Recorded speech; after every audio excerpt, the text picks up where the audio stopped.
Dari mana datangnya si karakter berambut silver ini? Bukan gue, bukan juga ini, tapi yang ini. Dan semua orang biasa itu bisa jadi pahlawan. Hey Jules, welcome to Breakdown Channel Universe. Dan di video kita kali ini kita bakal nge-breakdown semua hal yang terjadi di episode kelima WandaVision, termasuk ngebahas bagaimana ceritanya si Pietro bisa hidup. Langsung aja kita bahas di video kita kali ini.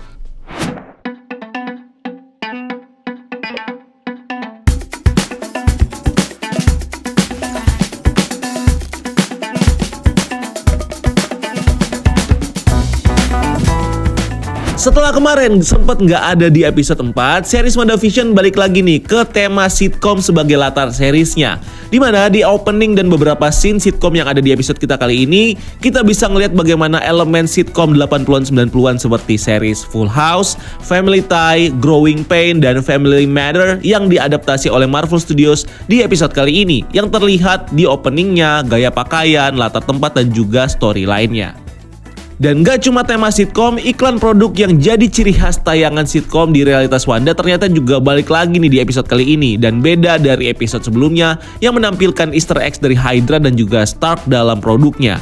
Di episode kali ini, sitcom Wanda ternyata menayangkan iklan tisu pembersih yang menampilkan Easter eggs Lagos sebagai nama produknya. Dimana Lagos kalau di MCU merupakan sebuah kota di Nigeria yang jadi tempat pertama kalinya Wanda beraksi dengan Avengers di bawah pimpinan Captain America di film Captain America Civil War.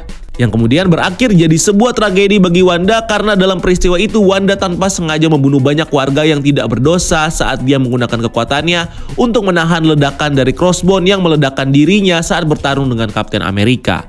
Di mana peristiwa ini kemudian memicu reaksi negatif dari publik yang akhirnya menjadi awal mula terbentuknya perjanjian Sokovia untuk membuat para superhero bisa diawasi saat mereka sedang beraksi. Di mana kota Lagos ini tentunya menjadi trauma tersendiri bagi Wanda yang kemudian memperkuat teori kita sebelumnya kalau semua Easter eggs yang tampil di iklan sitcom Wanda ini adalah representasi dari trauma yang pernah dialami Wanda sebelumnya. Nah, episode kali ini sendiri bakal membawa kita ke dalam cerita sitcom baru buat Wanda yang akan menceritakan kita tentang bagaimana Wanda dan juga Vision membesarkan kedua anak mereka yaitu Billy dan juga Tommy. Dimana di episode kita kali ini kita bisa melihat Tommy dan juga Billy yang tidak terpengaruh sama sekali dengan kekuatan Wanda saat Wanda menggunakan kekuatan mind controlnya untuk membuat Billy dan juga Tommy yang masih kecil untuk tidur. Bahkan Billy dan juga Tommy sepertinya juga punya kekuatan mereka masing-masing yang mereka tunjukkan saat mereka mempercepat umur mereka sendiri dari bayi sampai berumur 5 tahun dan kemudian 10 tahun. Nah, di sitcom ini kita juga ditunjukkan dengan Easter eggs baru dari nama anjing milik Billy dan juga Tommy yang memiliki nama Sparky. Dimana Sparky kalau di komiknya merupakan nama anjing Synthezoid buatan Vision yang dibuat untuk menyatukan keluarga Vision. Selain itu, di komiknya Sparky sendiri diketahui memiliki kekuatan yang sama dengan Vision yaitu mampu untuk terbang dan juga tembus pandang. Dimana kesamaan kekuatan ini terlihat dari salah satu scene yang menunjukkan bagaimana Sparky bisa mempengaruhi peralatan elektronik sama seperti Vision. Berikutnya, hal aneh juga bisa kita lihat terjadi di realitas Wanda, di mana saat kita ditunjukkan dengan tingkah aneh Agnes yang menunjukkan kalau Agnes terlihat sudah biasa dengan kekuatan super milik Tommy, Billy, dan juga Wanda. Yaitu saat mereka menggunakan kekuatan mereka di depan Agnes seperti saat Wanda membuat kalung anjing atau saat Billy dan juga Tommy menggunakan kekuatan mereka untuk mempercepat umur mereka. Yang tentunya membuat kita bertanya-tanya tentang apa yang menyebabkan tingkah aneh dari Agnes di episode ini. Agnes adalah sahabat dari Wanda yang kemungkinan besar mengenal Wanda dan memang membantu Wanda saat dia hidup di realitasnya dengan cara berakting sama seperti para karakter yang ada di sitcom Wanda supaya Vision tidak curiga kepada Agnes dan mengetahui kebenaran tentang realitas Wanda. Dimana ini tentunya bisa menjelaskan kenapa di episode ini Agnes seolah biasa aja saat Wanda menggunakan kekuatannya dan terlihat selalu menunggu instruksi dari Wanda saat dia berinteraksi dengan Vision dalam episode ini. Dan jika ini benar, maka bukan tidak mungkin kalau Agnes kemungkinan besar adalah seorang penyihir yang punya kekuatan sihir sama seperti Wanda yang membantu Wanda untuk membangun realitasnya ini atau yang disebut dengan Hex. Sehingga nggak heran kalau di realitas ini Agnes selalu punya cara untuk hadir dengan cepat di sekitar Wanda dan juga gak asing dengan seluruh kekuatan milik Wanda dan juga anak-anaknya. Termasuk memancing Wanda untuk menggunakan kekuatannya yang terlihat di saat Agnes bertanya kepada Wanda apakah dia bisa menghidupkan Sparky. Di saat Billy dan Tommy meminta Wanda untuk menghidupkan kembali Sparky yang mati karena memakan tanaman milik Agnes. Namun Wanda sendiri akhirnya harus berbohong kepada anaknya karena dia tidak ingin membuat Vision dan juga anaknya jadi curiga dengan menunjukkan kemampuannya untuk menghidupkan subjek yang sudah mati di depan mereka. Di mana hal ini sebenarnya sudah pernah dilakukan saat menghidupkan Vision dengan menggunakan mayatnya yang dia curi dari SWORD yang terjadi 9 hari sebelum Wanda menciptakan realitasnya atau Hex ini. Di mana hal ini sendiri sebenarnya sempat dibicarakan oleh director Tyler saat melakukan briefing di fasilitas SWORD yang kemudian mereveal kalau Wanda sudah menerobos fasilitas SWORD dan mengambil mayat Vision yang sedang diperiksa di sana. Selain itu, hal ini juga membuat kita bertanya-tanya bagaimana SWORD bisa mendapatkan mayat dari Vision yang dulu mati oleh Thanos di Wakanda. Dimana ini bisa terjawab karena SWORD kemungkinan adalah satu-satunya organisasi yang punya resource baik ilmuwan maupun teknologi untuk meneliti tentang Vision. Dimana bukan tidak mungkin kalau Shuri juga ikut dalam penelitian ini karena seperti yang kita tahu Shuri adalah orang pertama yang mencoba untuk melepaskan Mind Stone dari kepala Vision. Dan Shuri sebenarnya bisa aja menelitinya sendiri, tapi pihak pemerintah kemungkinan mengklaim tubuh Vision sebagai aset pemerintah dan menunjuk SWORD untuk bertanggung jawab menjaga tubuh Vision. Itulah kenapa Wanda jadi marah kepada SWORD dan mengambil tubuh Vision secara paksa, karena jika tubuh Vision berada di Shuri, maka Wanda juga punya akses untuk melihat perkembangan tentang penelitian tubuh Vision.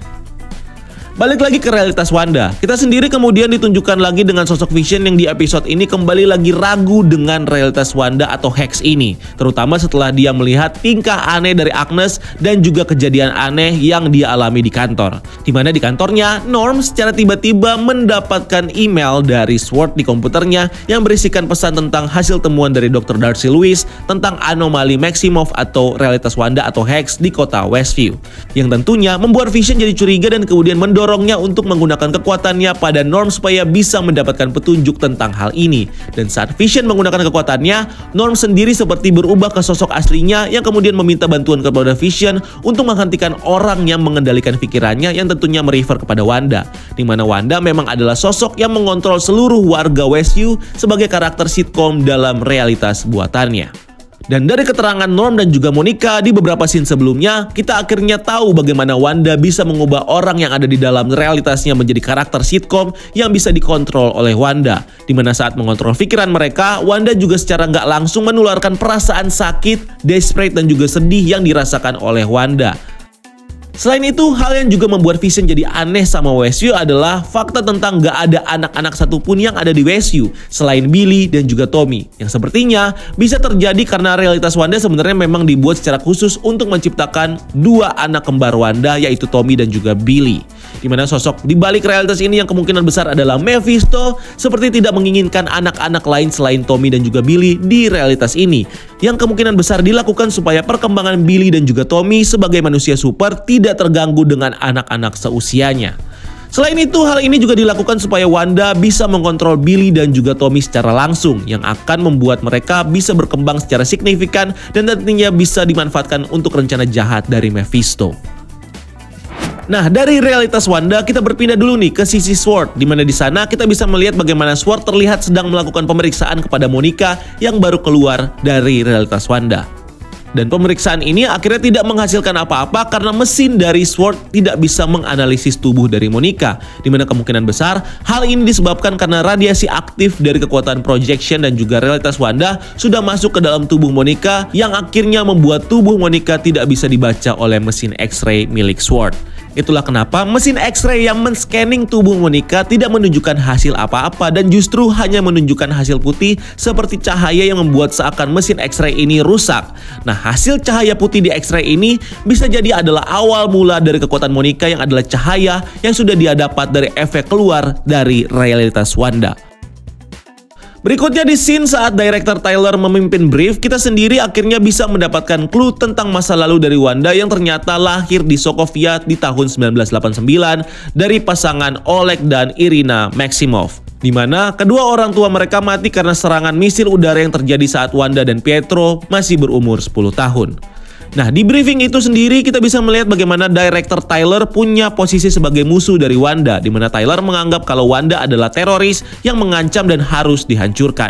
Terutama setelah tindakan Wanda yang menyandra seluruh kota Westview, mencuri mayat Vision dan melakukan beberapa kerusakan di berbagai negara, yang secara langsung membuktikan kalau Wanda adalah sosok penjahat sebenarnya. Sedangkan Jimmy Woo dan juga Darcy dan Monica kini terlihat berlawanan dengan Tyler yang membela Wanda dan berniat untuk menyelamatkan Wanda dari realitas di kota Westview. Di mana dalam usahanya menyelamatkan Wanda, Monica sendiri berencana untuk membuat semacam kendaraan yang terbuat dari berbagai bahan metal yang mampu membuat Monica bisa menembus realitas Wanda dengan aman. Di mana dalam scene itu kita akhirnya melihat bagaimana Monica akhirnya punya ide untuk meminta bantuan temannya yang merupakan seorang aerospace engineer yang bisa membuat kendaraan ini. Di mana dalam scene itu kita bisa melihat bagaimana Monica akhirnya punya ide untuk meminta bantuan temannya yang merupakan seorang aerospace engineer yang bisa membuat kendaraan ini. Dan siapakah aerospace engineer itu? Kemungkinan adalah Reed Richards atau Mr. Fantastic. Di mana dalam komiknya Reed Richards sendiri dikenal sebagai seorang aerospace engineer yang ahli dalam membuat pesawat canggih dan juga roket. Di mana petunjuk ini tentunya bisa jadi awal untuk memperkenalkan Reed Richards atau Mr. Fantastic yang punya hubungan dekat dengan organisasi SWORD. Nah, berpindah ke Hex. Vision yang sudah melihat banyak keanehan dari realitas ini akhirnya beranggapan kalau Wanda adalah orang yang mengontrol segala hal yang terjadi di kota Westview. Ya, akhirnya membuat Vision hampir berantem sama Wanda karena Vision ingin tahu apa yang sebenarnya terjadi. Dimana sebelum mereka cekcok, Wanda sendiri sempat meng-closing tayangan sitkom dari realitas Wanda ini. Dan di ending episode 5 ini kita akhirnya di-reveal dengan sosok Evan Peters yang setelah lama dirumorkan akhirnya muncul juga sebagai saudara Wanda, yaitu Pietro Maximoff alias Quicksilver. Yang tentunya membuat pertanyaan besar bagi kita tentang bagaimana Pietro bisa hidup di realitas ini. Dimana menurut analisis kita sebenarnya ada dua jawaban yang mungkin bisa menjawab misteri dari hadirnya Pietro di realitas Wanda ini. Nah, untuk opsi pertama, hadirnya Pietro di episode ini bisa jadi karena adanya campur tangan dari sosok di balik realitas Wanda, yaitu Mephisto. Dimana Mephisto sepertinya sengaja menciptakan Pietro versi baru untuk membuat Wanda jadi betah di dalam realitasnya. Setelah di episode ini kita bisa melihat bagaimana Wanda selalu diusik baik oleh Vision maupun Agent SWORD yang selalu mencoba masuk ke realitas Wanda ini. Dan tindakan ini sendiri dilakukan sama Mephisto supaya dia bisa menahan Wanda di realitasnya sampai rencananya bisa terwujud, yang kemungkinan besar bakal melibatkan kedua anak kembar Wanda yang lahir di realitas ini. Di mana Mephisto sepertinya bakal menggunakan tubuh dari dua anak ini sebagai mediumnya supaya dia bisa pindah ke dunia nyata dan mulai menaklukkan seluruh dunia. Selain itu, Mephisto sendiri kemungkinan besar bakal menghidupkan kembali Pietro dengan menggunakan medium tubuh salah satu orang yang ada di Westview yang kemungkinan besar diisi oleh jiwa Pietro yang sudah ada di tangan Mephisto. Hal inilah yang kemudian menjelaskan kenapa Pietro yang baru ini masih memiliki tingkah dan juga aura yang sama seperti Pietro terdahulu, sehingga akhirnya dia bisa dikenali dengan mudah oleh saudaranya Wanda meskipun memiliki wajah yang baru. Atau jangan-jangan sosok Pietro ini malah sebenarnya adalah Mephisto itu sendiri yang sengaja masuk ke realitas Wanda dengan menyamar menjadi saudaranya Pietro lengkap dengan penampilan dan juga ingatan yang mirip dengan Pietro. Di mana hal ini dilakukan oleh Mephisto supaya dia bisa menjaga Wanda dari dekat. Dan untuk opsi kedua, kehadiran Pietro di episode ini sepertinya bakal melibatkan Wanda yang tanpa sengaja sudah memicu terbukanya portal multiverse yang menghubungkan realitas utama di MCU dengan realitas alternatif lainnya yang terjadi saat Wanda memperkuat realitasnya supaya para agent SWORD tidak bisa masuk lagi ke dalam realitas ini. Dan dengan terbukanya portal ini, maka bukan tidak mungkin kalau Pietro dari universe lain bisa masuk ke dalam universe ini, termasuk dari X-Men. Dimana Pietro ini sepertinya secara otomatis bakal diubah personality dan juga ingatannya oleh kekuatan warping reality Wanda saat dia masuk ke realitas Wanda ini, yang secara langsung bakal membuatnya sebagai karakter saudara Wanda atau Pietro dalam sitkom di realitas Wanda. Dan inilah akhirnya yang menjelaskan kenapa Pietro versi baru yang muncul di ending episode ini bisa mengenali Wanda meskipun baru bertemu dengan Wanda. Apalagi hal ini juga diperkuat dengan bunyi alarm dari fasilitas SWORD saat Pietro versi baru masuk ke sitkom Wanda, di mana alarm itu sendiri biasanya berbunyi saat ada orang yang masuk atau keluar dari realitas Wanda. Yang tentunya jadi petunjuk bagi kita untuk berspekulasi kalau sosok Pietro ini memang bukan berasal dari realitas Wanda, melainkan dari luar realitas Wanda yang sepertinya berasal dari universe lain yang terbuka karena dipicu oleh peningkatan radiasi yang terjadi di realitas Wanda. Dimana peningkatan radiasi dan juga terbukanya universe inilah yang sepertinya jadi penyebab kenapa alarm yang ada di fasilitas SWORD bisa berbunyi saat Pietro hadir di sitkomnya Wanda. So, dengan hadirnya Pietro versi Evan Peters di MCU, apakah itu berarti mutant X-Men lainnya juga bakal join ke MCU? Silahkan jawab di kolom komentar di bawah. So like video ini kalau kamu suka, tinggalkan komentar di bawah kalau mungkin ada hal penting yang gue lewatkan. Dan jangan lupa untuk subscribe channel ini untuk konten-konten menarik lainnya. Follow juga akun sosial media kita ini untuk hal-hal yang tidak kalah seru. Dan sampai ketemu di video selanjutnya. Gue Rian, keep exploring the universe.